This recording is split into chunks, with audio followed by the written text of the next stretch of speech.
খেয়াল করে দেখবেন, প্রেমিক যুগলদের প্রায় দেখা যায় নদীর ধারে, রেস্টুরেন্টে কিংবা পার্কে। কিন্তু এই সমস্ত জায়গায় স্বামী স্ত্রী খুব কমই দেখা পাবেন। কথাটা অপ্রিয় হলেও সত্য।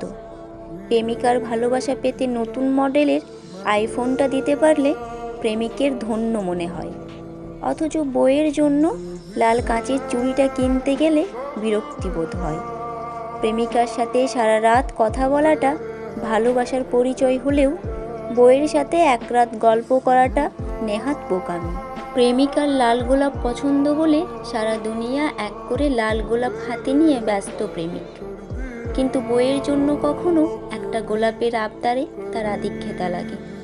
প্রেমিকার হাতে বিস্বাদের খিচুড়ি অমৃত মনে হয়, অথচ বইয়ের রান্নায় একদিন লবণ কম হলে সেটা তার ভীষণ বড় অপরাধ।